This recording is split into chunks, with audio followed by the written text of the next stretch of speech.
Muy bien, muchas gracias. Se concede el uso de la palabra a la congresista Saavedra. Gracias, presidenta.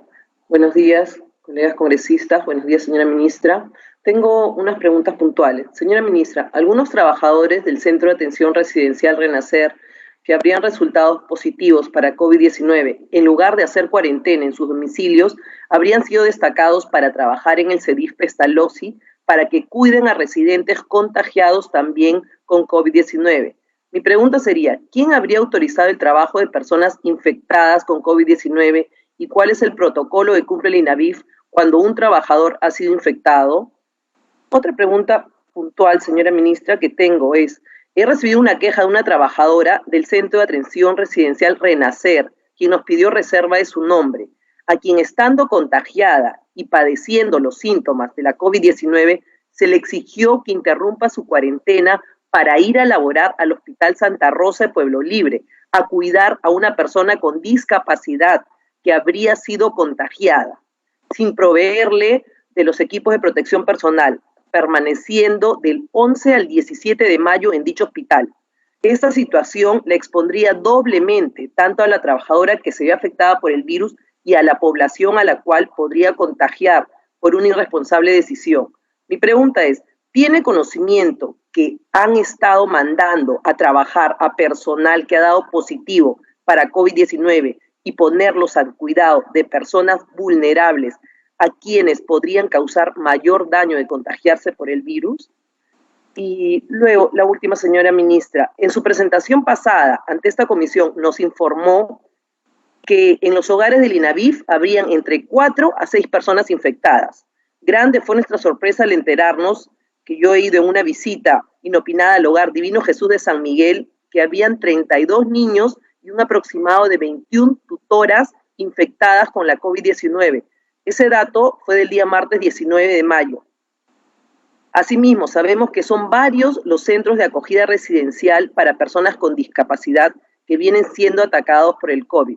¿Nos puede informar a la fecha de hoy cuántas personas atendidas por INAVIF y personal que trabaja en casas hogares o centros de acogida han dado positivo y cuántos fueron internados en algún centro de salud por su estado grave?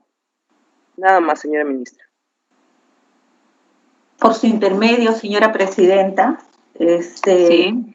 yo sí quiero manifestar mi preocupación acá porque no sé si fue Mónica Saavedra o alguna otra congresista que salió a los medios a decir que yo había mentido al país con relación a las cifras. Nosotros hemos visto a través de comunicaciones el video completo y en ningún momento yo doy cifras. Pero lo que me preocupa es que siempre un congresista, un ministro, un director de programa no puede salir a medios sin información confirmada. Y por otro lado, tienen mi teléfono, llámenme, pregúntenme, analicen, como lo hago yo con ustedes. Ayer, por ejemplo, con los congresistas de Arequipa, una importante conversación. Rosario me manifestó que no me había podido ubicar, que dónde estoy. Y le digo, ¿y a quién has preguntado? Al coordinador parlamentario del Congreso. Le digo, toma, dale mi teléfono. Pero nosotros tenemos un coordinador parlamentario por ministerio, es a él al que tienes que acudir. Entonces Jesús está con las puertas abiertas y me entregó su cuaderno de todas las atenciones que había hecho. Y este comentario lo hizo en la mesa de concertación de lucha contra la pobreza. Entonces le dije, fíjate, si es que yo no aclaro, ¿con qué sensación podrían quedar toda la gente que asistió? Y es algo que tenemos que cuidarnos mutuamente. Tan importante ganar confianza en momentos como estos, del Ejecutivo, del Legislativo, de preocuparnos de que haya no solamente el mejor diálogo, la mejor interacción, pero sobre todo siempre hablar con la verdad. Las cifras del COVID son cifras dinámicas. Una hora difiere de la otra, y difiere de la otra, y difiere de la otra. Les decía que solamente en centros de niños, niñas y adolescentes, de los nuestros tenemos 57. De los de beneficencia tenemos 17. De los no acreditados tenemos 144. Y de los formales que nos llaman, que le hacemos seguimiento, tenemos 96. O sea, yo tendría que ser baldor elevado a la potencia para tener esas cifras. Por eso es que yo no doy cifras o doy las que tengo confirmada al cierre del mes anterior. Yo voy a pasar a Cecilia, que es sumamente detallista en estos temas y que con el mayor de los gustos les hará conocer de cualquiera de estos centros, obviamente sin nombres porque nos piden total confidencialidad, pero también tengo en la oficina central, o sea, tenía primero 6, después 10, ahora que son 30, pero 20 fueron dados de alta o 10 fueron dados de alta. Tengo un lugar donde había 101 asintomáticos, pero luego están en 50 y creo que ya no hay ninguno. Esos cuadros los reviso en la noche y solamente se lo paso, y eso es bueno que sepan ustedes, nosotros tenemos un área de salud para que a esos niños no les falte diario o interdiario un seguimiento. Y converso con el mismo médico. Y me dice, Gloria, lo único que pedimos, y te pido a ti, es que cada trabajador pase la prueba antes de entrar a estos centros de atención. Porque basta que uno puede estar infectado, que la cosa realmente se tergiverse. Entonces, Cecilia, si fueras tan amable, por favor, confirmar las cifras. Disculpe, señora presidenta, por su intermedio, en su presentación pasada, la ministra, y está en la transcripción oficial, dijo que, la vice creo que dijo, que en los hogares del INAVIF habían entre 4 a 6 personas infectadas y que estaba controlado. Esa información está en la transcripción oficial que la viceministra nos ha manifestado. Es por eso mi asombro. ¿Sí puede precisar, por favor? Era simplemente para aclarar que esa manifestación... No, si puede precisar la señora ministra, la información. Muy buenos días, congresistas. Con mucho gusto voy a señalar, ratificar en primer lugar que desde antes de la pandemia, desde el Ministerio hemos desarrollado una serie de acciones que tienen que ver con en todos los centros de acogida residencial y centros de atención, sea para niños, niñas, adolescentes, para personas adultas mayores o personas con discapacidad. Antes de que se declarase la emergencia, de manera seria y responsable, hemos desarrollado una serie, como les digo, acciones de prevención, que tiene que ver con pautas de higiene, capacitación del personal, capacitación de los residentes, materiales de difusión que los mismos chicos y chicas de los centros han elaborado con canciones, con aspectos lúdicos, porque tenemos que ser muy creativos frente a esta población. Pero además también incluso antes de la declaratoria de la emergencia se suspendieron todas las actividades que desarrollaban los niños, niñas, adolescentes, personas adultas mayores y personas con discapacidad. Entonces se han desarrollado un conjunto de acciones para evitar cualquier riesgo. Una vez declarada la pandemia, lo que nosotros hicimos fue, respecto al personal, 2 medidas claves. En primer lugar, ninguna persona adulta mayor, más de 60 años, podía laborar dentro de los centros de atención residencial. Tenemos que proteger a nuestro personal porque tanto como nuestros residentes, para el Ministerio de la Mujer y Poblaciones Vulnerables, los profesionales que atienden son nuestra seguridad de que el trabajo va a continuar. No podemos nosotros exponer a nuestro propio personal. Por lo tanto, alguno que tuviese más de 60 años o tuviese alguna comorbilidad, inmediatamente dijimos, no siguen laborando en los centros de atención residencial. Y los que venían laborando en ese momento cuando se dio la declaratoria, no iban a salir del centro de atención hasta que no venga un turno que los reemplace y que realmente haya sido descartado el COVID. Por eso agradecemos profundamente a todo ese personal valiente que ha estado más de 30 días laborando en los centros de atención residencial. Eso creo que es sumamente importante señalarlo. Junto con ello se emitieron un conjunto de dispositivos legales para orientar a cada una de las directoras, en general de los centros de atención residencial, pero también al personal, directivas claras y concretas, memorándums también, en los informes que hemos dado a cada una de las congresistas y también a la presidenta de la comisión, la doctora Carolina Lizárraga, hemos hecho llegar un informe detallado con un cierre al 21 del presente mes de manera responsable. Ese conjunto de normas no solamente ha sido dada por el propio INAVIF, sino también por la Dirección General de Niños, Niñas y Adolescentes, que es la entidad que rectora en materia de los centros de atención residencial y que tiene a su cargo el seguimiento de cada uno de estos centros de atención residencial, no solamente de los del INAVIF, sino, como bien lo ha señalado la señora ministra, de todos los centros de atención residencial privados que existen en nuestro país. Y la responsabilidad que dijimos para todos ellos, no solamente hay que hacerle un seguimiento a cada uno de ellos y asistencia técnica pormenorizada a los que dependen del ministerio o de la beneficencia, sino también a todos los centros privados con una atención especializada y focalizada. Ese conjunto de normas fueron distribuidas, difundidas.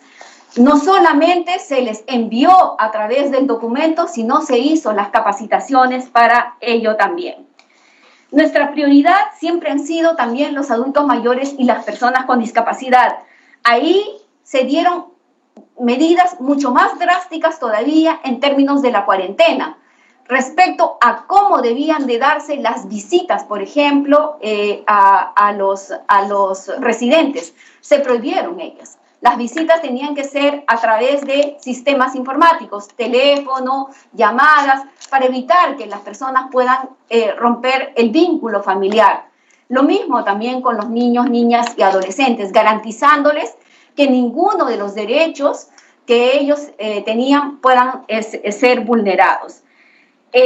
Por otro lado, se hizo todas las gestiones con el MINSA y no solamente desde el INAVIF o desde los propios centros de atención residencial, personalmente, el Viceministerio de Poblaciones Vulnerables, como la ministra, ha emitido una serie de informaciones y oficios para solicitar las pruebas, no solamente la serológica, sino también la molecular. Y acá yo tengo que ser sincera, porque muchas veces hay falsos negativos en la prueba serológica y en el hisopado aparece positivo, o a la inversa también. Acá creo que además de tener esas dos pruebas, lo que nosotros con el equipo médico, que fue reforzado también, nosotros lo que hemos hecho es identificar también lo que es la sintomatología.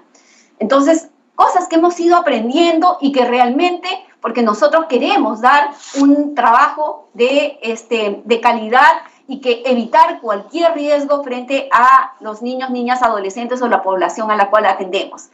Todo este trabajo de acompañamiento y ver cómo se debían de dar este tipo de medidas ha sido acompañada por un equipo. Conformamos un comando COVID INAVIF, eso lo expliqué la vez pasada.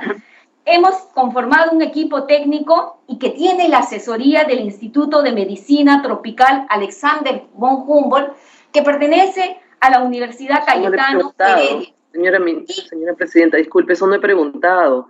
Debe ceñirse a mis preguntas. Es la introducción. Por favor, si puede precisar la respuesta, señorita. Con mucho gusto, en relación, congresista Mónica, en relación a los casos de haberse obligado a las personas que hayan dado positivos, inmediatamente ya estando frente al relevo se aplicaron pruebas. No solamente lo que quería era que ustedes entiendan todo el contexto y todo lo que hemos trabajado.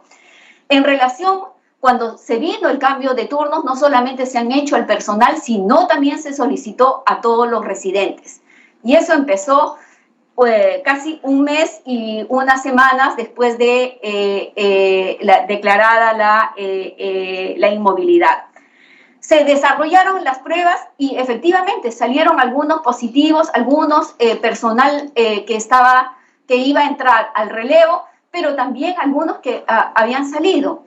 Esa fue una señal de alerta para nosotros y por lo tanto el personal, justamente para los dos casos de Renacer y el otro caso que ha señalado de la otra trabajadora que señala que ha sido obligada a ir al Hospital Santa Rosa, sí nos gustaría que nos haga llegar toda esa información con los nombres y casos para hacer una investigación, porque los primeros que vamos a salir a ajustar y defender si es que se ha vulnerado los derechos de algún o alguna trabajadora vamos a ser nosotros, congresistas, porque lo que nosotros hemos hecho es preservar el cuidado del personal y de los residentes. Cuando ha habido casos positivos, se les ha dicho, por consenso, ¿qué desean hacer? ¿Regresar a sus hogares o quedarse acá? Porque acá podrían hacer la cuarentena o en sus hogares. Ellos mismos, muchos de ellos han dicho, yo no puedo regresar a mi hogar porque puedo contagiarlos. En los propios hogares se han establecido lugares para desarrollar la cuarentena, con todas las medidas de seguridad. Además, siguiendo las consignas de la autoridad sanitaria, del MINSA, en ningún momento nosotros podríamos vulnerar algún derecho de los trabajadores, menos aún en esta gestión. Respecto a los casos positivos, he mandado yo el detalle de cada uno de los casos que hemos identificado. En el caso de niños, niñas y adolescentes, voy a señalar de las poblaciones. Han pasado la prueba 351, de los cuales 79 han dado positivos, todos asintomáticos, ninguno con algún síntoma ni complicación. 59 de ellos han sido de alta ya, dados de alta, es decir, han pasado la cuarentena. Todos los niños del Divino Jesús han sido dados de alta al iniciar la semana pasada. 20 todavía continúan en tratamiento. Esto es al cierre del 21 de mayo. Respecto a las personas con discapacidad, han pasado la prueba 295 residentes, 19 han dado positivo y 10 a la fecha se han recuperado, es decir, han sido dados de alta. Una persona ha sido hospitalizada, pero no por el COVID, sino previamente tenía complicaciones por su salud, por la discapacidad que tiene. Y no hay casos de ningún fallecimiento.